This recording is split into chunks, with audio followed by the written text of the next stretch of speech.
bienvenidos a un nuevo programa de Conmemoria. Esta semana, lunes 7 de febrero, nos encontramos nuevamente con Guillermo González Donoso y quien les habla, Pablo Rivas Camaño. ¿Cómo estás, Guillermo? ¿Cómo estuvo tu fin de semana? Hola Pablo, bien, bien, muy bueno, muy descansado, bueno, y siempre trabajando, ¿no? Los historiadores siempre leemos, ¿no? Que es parte de lo que hacemos, ¿no? Y lo que tanto nos gusta. Qué bueno, me alegro escuchar eso. Qué bueno que estés siempre activo en lo que te gusta, lo que estás haciendo. Eh, para esta semana tenemos varias cosas interesantes. Tenemos literatura, tenemos efeméride eh, nacional. ¿Ah? Para los que ya saben más Ujú, o menos, 12 sí. de febrero, yo creo que los más eruditos, los conocimientos No, más culturales, claramente. van a saber a qué vamos. Así que bueno, partamos con el día lunes, con el día de hoy, que estamos abriendo la semana. La efeméride importante, Guillermo, partamos con eso. Bueno, vamos a partir con escritores, con lo que podríamos llamar clásicos. Esta es una semana muy literaria. Lo que podríamos llamar clásicos, no solo de la literatura, sino que también son parte de la cultura popular en muchos sentidos. Han sido reinterpretados muchas veces. Y en este caso, ¿no? El lunes nace, un lunes de 7 de febrero no lunes, no, pero un 7 de febrero de 1812 nace Charles Dickens, ¿no? Este escritor eh, inglés, novelista, un hombre que tradicionalmente se dice o se le junta, ¿no? con estas clasificaciones raras que se hacen, ¿no? Y se dice que era un realista extremo, ¿no? Casi un hombre que nos quiere denunciar solamente la era de la industria, pero era mucho más que eso, ¿no? Era un gran narrador en primer lugar, sus historias todavía fascinan, ¿no? Son como ver una serie, ¿no? Y uno está siempre expectante y uno quiere saber en el siguiente capítulo qué pasa. eh, es bastante actual, porque posiblemente él cultiva un género que se aprecia mucho en David Copperfield, Oliver Twist, ¿no?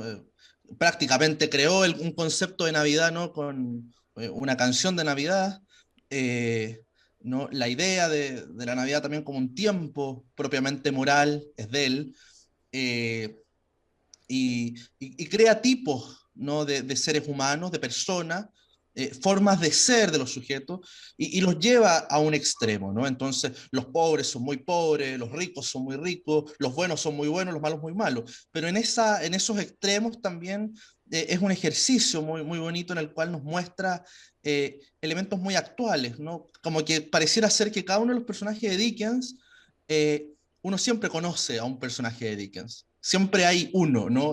Son parte de la vida de uno. Y eso, y no por nada, podríamos decir que Dickens es el primer, eh, es lo más parecido a su fenómeno del siglo XIX a lo que son las series hoy día de Netflix, o sea, de streaming, ¿no? La gente lo leía por parte, llegaba por Pasquín, ¿no? Se publicaban capítulos por separado, la gente estaba a la espera, así tipo Game of Thrones, así como qué va a pasar al final, ¿no? Cómo se van a ir desarrollando ciertos Claro. personajes.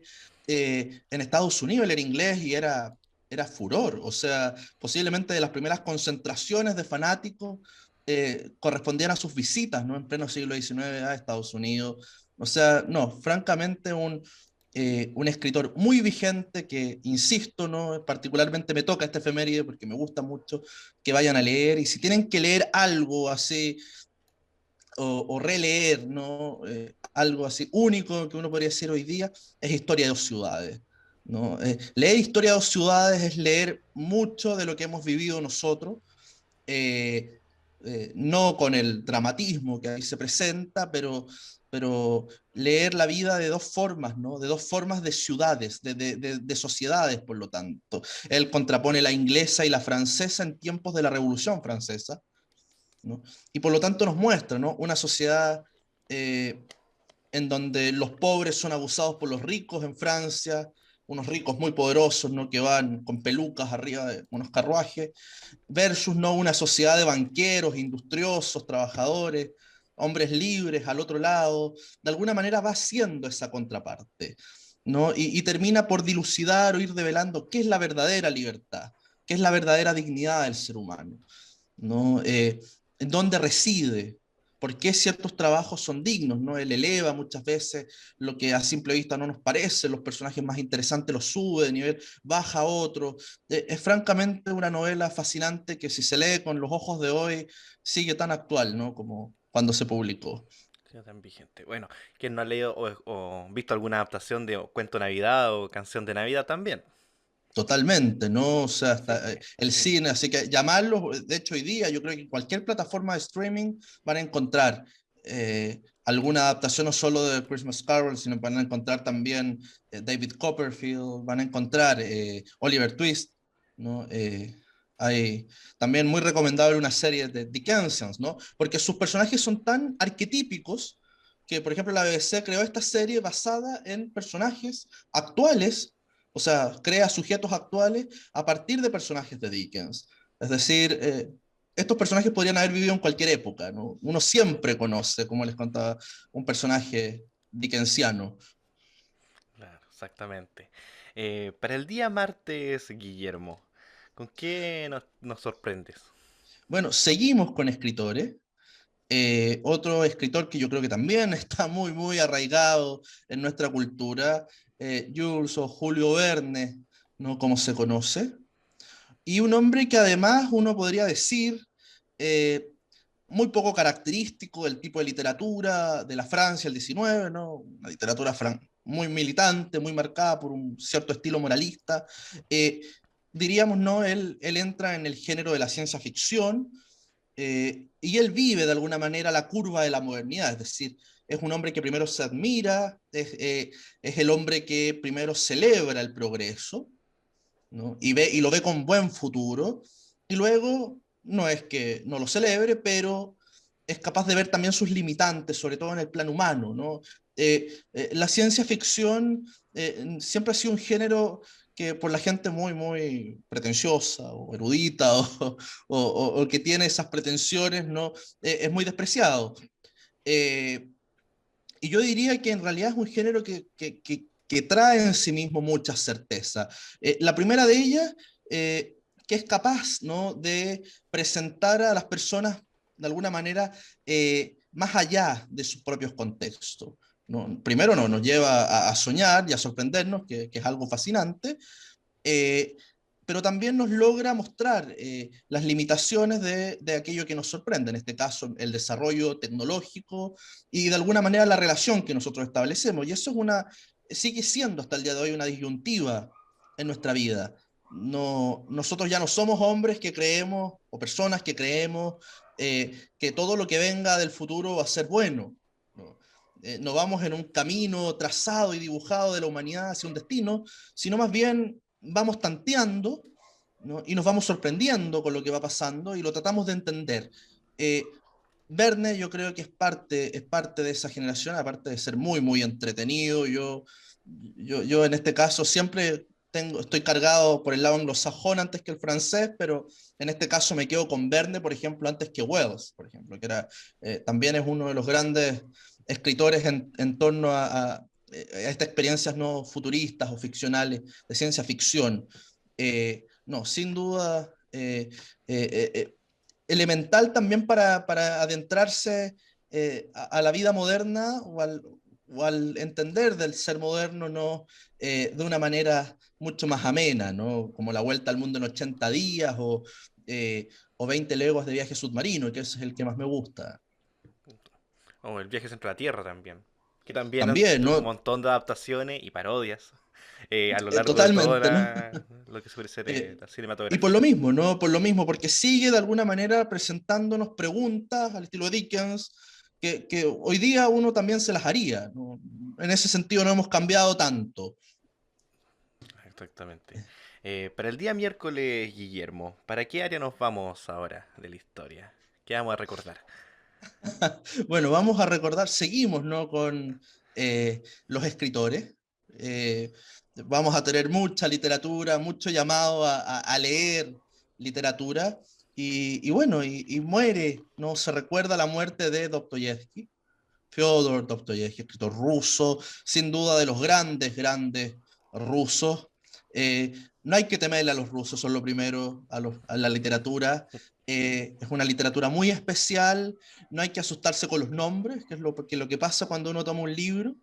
eh, es un escritor, diríamos, muy, muy intenso, pero al mismo tiempo que cautiva con su narrativa. O sea, uno está atento y uno quiere seguir sabiendo. Eso pasa en Crimen y Castigo. Eh, Pasa, ¿no?, por novelas extensas que tocan tantos temas a veces morales como Los hermanos Karamazov. Yo diría que Dostoyevsky es el escritor, ¿no?, de una carga moral y existencial más fuerte. Eh, es muy bueno porque de alguna manera eh, mueve al lector moderno a a un espacio, a preguntas morales profundas, ¿no?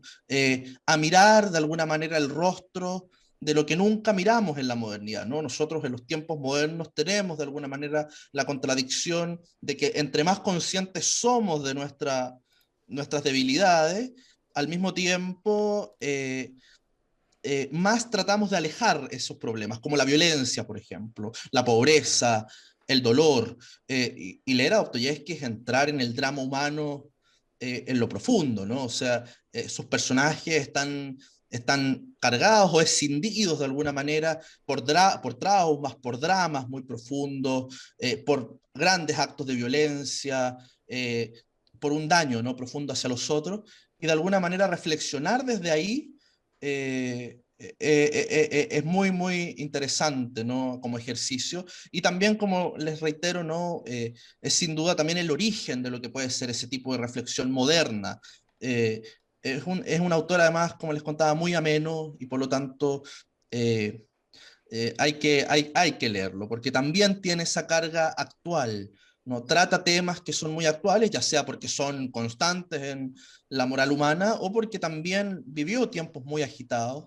La Rusia claro. Con zarista contexto, claro, del político, social. 19, claro, hoy él va a tocar mucho, ¿no? Esos conflictos del hombre con el poder, el anarquismo como ideología moderna, pero también el bolchevismo, lo que va a ser el origen ya moderno de eso, es decir, que de alguna manera también la ideología viene a escindir la moral del ser humano. Es decir, eso también es un problema.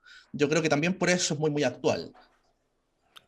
Es un autor que yo no tengo en mi muy arraigado, pero Crimen y Castigo me suena, así que puede que lo agregue ahí a la lista de libros que... No, totalmente. Crimen y Castigo es un libro que, como te digo, no hay que asustarse con los nombres y después de eso ya uno no puede parar porque uno quiere saber el final. O sea, ¿qué pasa con este personaje que comete un crimen? O sea,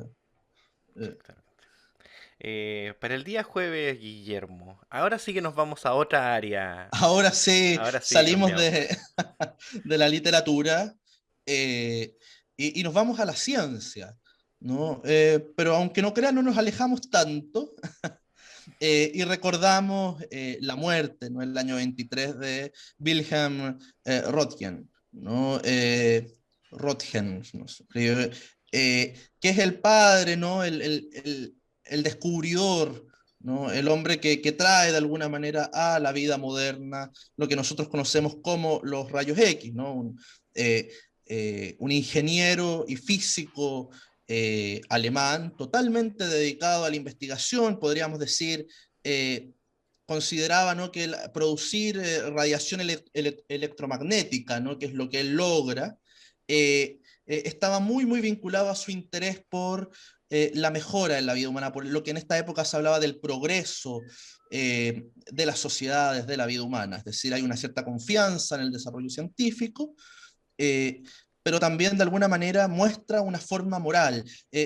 Muere el 23, Rodin, pero por ejemplo fue premiado con el Nobel en 1901, es decir, es un hombre, y fue por los rayos X, que de alguna manera es muy, muy hijo de esta época, de mucho progreso, que es muy rápido además. En eso quizás se parece mucho a nuestra época en cuanto a tecnología, ¿no?, y el avance que tiene, pero al mismo tiempo, ¿no?, esa preocupación también muy de esta época de retornar, de volver a la vida o al bienestar de los otros. De hecho, él consideró su descubrimiento en el campo electromagnético como una forma muy necesaria para mejorar la vida común de las personas. Así lo dijo, por eso nunca quiso que los rayos X fueran rayos Röntgen, o sea, fue parte, ¿no?, de su decisión, no lo patentó, Mm. ¿no? Es decir, un hombre totalmente dedicado a la investigación y en esa, podríamos decir, curiosidad de su personalidad, tenía estos grados de generosidad y bueno, y sin duda, ¿no? Es uno de esos inventos que mejora la vida cotidiana, es decir, también el conocimiento científico fascina por eso, porque también tiene una historicidad, ¿no? Viene a revolucionar, ¿no? Nosotros hablamos de revolución científica porque efectivamente eso es, ¿no? Son revoluciones no solo del espíritu, sino que se concretan materialmente, el conocimiento es capaz de transformar, ¿no?, las condiciones materiales de las personas. Bueno, hasta el día de hoy los rayos X, como se conocen, son muy importantes y la forma y cabe... Porque bueno, él fallece de cáncer, entonces uno podría asociar de que quizá su No, no, fue una investigación persona totalmente expuesta. Si buscamos también referencias a su trabajo, desde daguerrotipos a fotografía, lo vamos a ver ahí en el laboratorio, ¿no? Algo similar también con Marie Curie, que son claro. figuras que hoy día se renuevan, pero también nos muestran algo muy importante, el científico como un actor decidido en el plano ético, es decir, eh, algo tan alejado, diríamos, del plano espiritual como puede ser la física, ¿no? O algo que nos parece, ¿no?, que está fuera de esas discusiones, finalmente también nos demuestra que tiene un componente profundamente ético en el uso, en las decisiones que se toman de aquello. La historia en eso es muy buena, ¿no?, para recordarnos que el conocimiento no es neutro, no es vano, no es baladí, ¿no? También es interesante pensar eso en la actualidad, donde estamos, pero estamos sometidos, ¿no?, al discurso científico constante y sonante, ¿no?, en torno a la medicina hoy día, ¿no?, en plena pandemia, eh, y hay que reiterar eso, hay que siempre hay que tener un ojo tan escéptico como cuando uno mira la literatura o mira otros saberes en el fondo, porque tienen también su historia. ¿No? No significa que uno deseche los conocimientos, sino que uno también tiene que comprender que tienen una disposición moral, que hay decisiones detrás de ello, hay intenciones. Los inventos tienen esa naturaleza como cualquier otra cosa. Exactamente. Bueno, la bomba nuclear, por ejemplo. La Por energía ejemplo, atómica. ¿no? No hay que En- retroceder tanto. no. Eh, Guillermo, para el día viernes, si no me equivoco. Bueno, para el viernes, ¿no? De alguna manera volvemos diría, ¿no? Es un filósofo, un hombre que uno asociaría con las letras, pero sin duda es un científico, un matemático de su época, ¿no? Y recordamos la muerte en 1650 de René Descartes, ¿no? Diríamos el filósofo de la modernidad, el filósofo del pensamiento racional, es decir, el filósofo que pone no solo al hombre en el centro, sino a la razón de este, ¿no? Pienso, luego existo. Es decir, Perfecto. esa va a ser la frase, ¿no?, que se va a extraer de alguna manera de sus trabajos, un trabajo que además tenía pretensiones de ser divulgado, ya porque se escribió en lengua vernácula, es decir, se escribió en francés, ¿no? El discurso del método, y luego no escribió para los filósofos, ¿no?, en sus meditaciones metafísicas, pero diríamos es el primer hombre, siendo matemático, que piensa el mundo, ¿no?, de una forma que tiene que ir más allá de los sentidos, de un realismo, en muchos casos ingenuo, ¿no? El mundo no puede ser solamente lo que se ve, es decir, los sentidos nos engañan, ¿no?, sino que nosotros tenemos de alguna manera como personas, como hombres, tenemos una agencia eh, con nuestra manera de pensar. Nos aproximamos a las cosas. Aquí está el origen del pensamiento científico moderno. Aquí está el origen también de lo que van a ser las grandes filosofías de la modernidad. Aquí está el origen también para muchos y sin duda, ¿no?, de muchos males que también nacieron a partir de esta modernidad, ¿no? Siempre está esa doble cara, Claro. ¿no? Hay un progreso, pero al mismo tiempo vienen otros elementos. Y siempre también, y siendo racionales, ¿no?, siempre debemos practicar ese sano escepticismo. Descartes, sin duda, ¿no?, podríamos decir, es el padre de la razón moderna, pero también de esos discursos racionalistas que nos llevaron al terror en muchos casos, ¿no? Personajes como Rousseau y las ideas de un Estado universal y de revolución, ¿no?, que mataron tanta gente, ¿no?, en la época de la revolución en Francia, posiblemente también tienen su origen remoto De- en este tipo de filosofía. Claramente. Para el día sábado, Guillermo. Uy, Bueno, el fin de semana tenemos que celebrar una efeméride nacional, ya mucho más política, mucho más arraigada también en lo que es la historia institucional chilena o la historia tradicional, y que es nuestra declaración de 1818 de independencia. ¿No? Aquí les vendrá a la mente un cuadro fascinante, muy conocido, que publicaremos acá y en la red cultural ese mismo día 12, eh, de Fray Pedro Subercasono o estas imágenes como clásicas, Lira, eh, en la Plaza de Armas de Santiago proclamando la independencia, una independencia que se proclama mucho después de lo que va a ser nuestra primera junta de gobierno y el movimiento juntista en América, una independencia que está consagrada por la guerra abierta hacia el Imperio Español. Es decir, de alguna manera aquí se funda la República, ¿no? Con muchas de las características ya incipientes que nosotros conocemos, entre esas el constitucionalismo que va a ser parte, ¿no? Fundamental de nuestra idea de república, y junto a ello, ¿no? Los símbolos patrios, muchos tienen su origen acá, eh, y aquí también se encumbran, ¿no? La guerra también es un agente modernizador en el sentido que la guerra define los poderes políticos nuevamente, y junto, ¿no? a las guerras de independencia y las últimas batallas que recordamos, Chacabuco, Maipú, se encubran figuras como O'Higgins y San Martín, y que si lo miramos en el plano amplio, ¿no? Este proceso y la consagración de un Chile independiente va a permitir una América meridional independiente, es decir, la expedición de Chile luego, ¿no? con la expedición libertadora hacia el Perú, finalmente es donde se termina por acabar el centro de poder del Imperio Español en América. O sea, ahí ¿verdad? está también su trascendencia. Exactamente, la importancia de este 12 de febrero de 1818. Guillermo, sigamos avanzando. Tenemos para el día domingo 13. Terminamos la semana aquí. ¿Con qué rematamos? Bueno, recordamos la muerte a finales del siglo XIX, las últimas décadas, de Richard Wagner, ¿no? Recordamos no solo a un músico, ¿no? como podríamos recordar a tantos otros, a un genio de la música, con un estilo muy, muy claro, sino también recordamos a un personaje muy, muy importante en lo que va a ser la difusión, incluso la creación, ¿no? de una cultura alemana para el mundo y para los mismos alemanes. Independiente ¿no? del largo recorrido que va a tener la cultura en torno a Wagner, Wagner en sí mismo ya fue un agente político muy, muy importante. ¿No?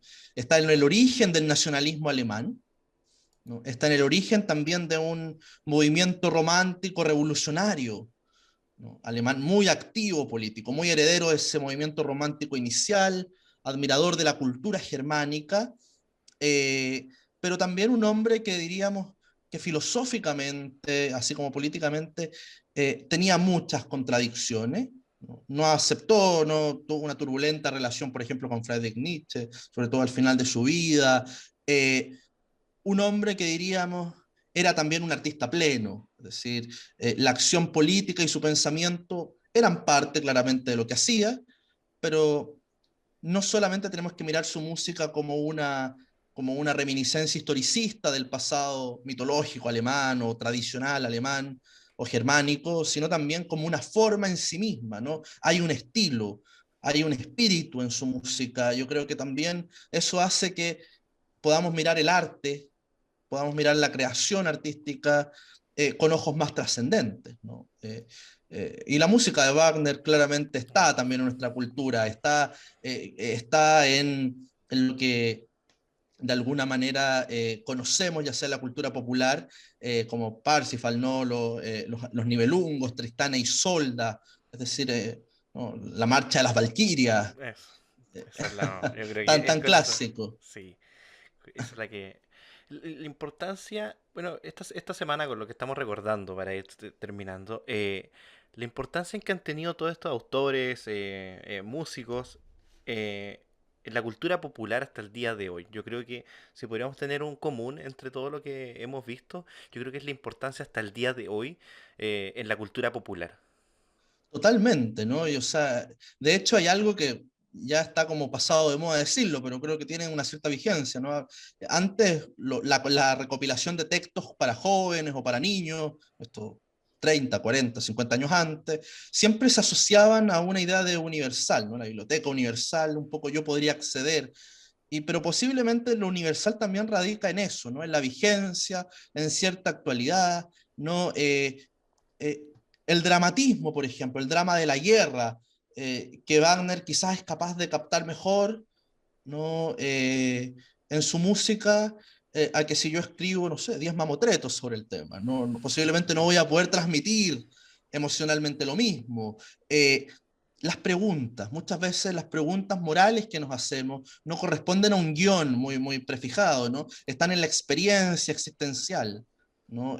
Cuando uno mira a un Dostoyevsky, por ejemplo, o mira los personajes terribles, ¿no? De la Inglaterra victoriana en Dickens, ¿no? Cuando uno mira a estas personas que son borrachas, que son vagabundos, que son violentos, cuando uno va en el fondo, al fondo del alma de estos personajes, es muy difícil que yo pueda racionalizar aquello, de explicártelo en una definición, simplemente debe ser una transmisión de experiencia.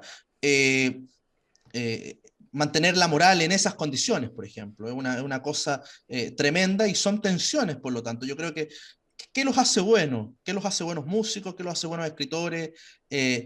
Buenos pensadores. Es que hay un problema detrás, hay una tensión que uno la reconoce. Si el asunto estuviera tan resuelto, quizás no habría razón para escribir o crear estas cosas. Exacto. Exactamente, Guillermo. Bueno, Sí. Guillermo, ha sido un gusto, pero en honor al tiempo. No, el gusto es mío, Pablo. Dejamos a la gente invitada a, bueno, a revisarla, obviamente, las efemerías que hemos contado y chequear un poco de literatura y recordar también el 12 de febrero, no sé, comas una empanada por lo menos, no, no te espere para para el 18 que No, hay que, no, o sea, hay que hay que recordar. celebrar. Yo creo que Una copita de también vino también, no estaría malo.